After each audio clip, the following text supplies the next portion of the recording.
अस्सलाम वालेकुम। अॼु हिकु नंढड़ी अनाउंसमेंट साण करे तव्हांजे साम्हूं पेश थियो आहियां।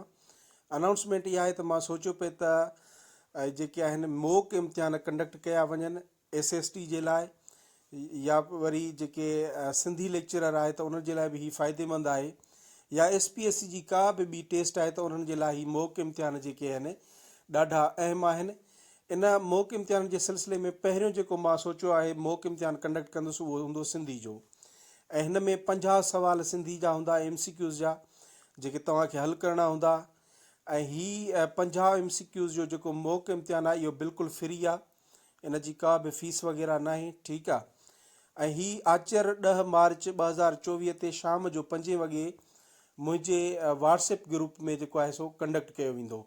शाम जो 5 वॻे पेपर तव्हांखे उन में WhatsApp ग्रुप ते मिली वेंदो, ऐं सॼी राति पई आहे, तव्हां उनखे आराम सां वेही सॉल्व कयो ऐं बग़ैर कंहिं कॉपी करण जे, ठीकु आहे न।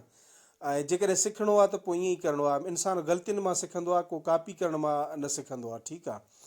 उन जे ग्रुप में शामिलु थियण जे लाइ मां लिंक ॾेई छॾी आहे डिस्क्रिप्शन में, उन लिंक ते क्लिक करे तव्हां मुंहिंजे WhatsApp ग्रुप में शामिलु थी सघो था।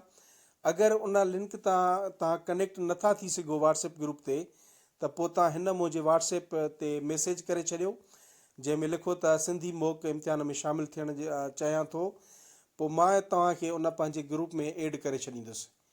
हीअ आहे। इन खां पोइ वरी मां कंडक्ट कंदुसि पाकिस्तान स्टडी जो बि कंडक्ट कंदुसि 50 MCQs जो, इस्लामियात जो बि कंदासीं 50 MCQs जो, ऐं गॾोगॾु सिविक्स जो बि कंडक्ट थींदो ऐं इंग्लिश जो बि कंडक्ट थींदो। त इहो सिलसिलो ईअं हलंदो रहंदो। वॾी महिरबानी तव्हां शॉर्ट जेका आहे अनाउंसमेंट ॿुधी, ऐं गॾोगॾु तव्हां खां हिकिड़ी रिक्वेस्ट, अगरि तव्हां मुंहिंजे YouTube चैनल ते नवां आहियो त काइंडली हिन खे सब्सक्राइब कयो, ऐं हीअ मॉक टेस्ट जो जेको मैसेज आहे, पैगाम आहे, इहो पंहिंजे दोस्तनि ताईं बि पहुचायो त जीअं वधि खां वधि जेके आहिनि कैंडिडेट्स हिन मां फ़ाइदो वठी सघनि। Thank you so much for watching this video.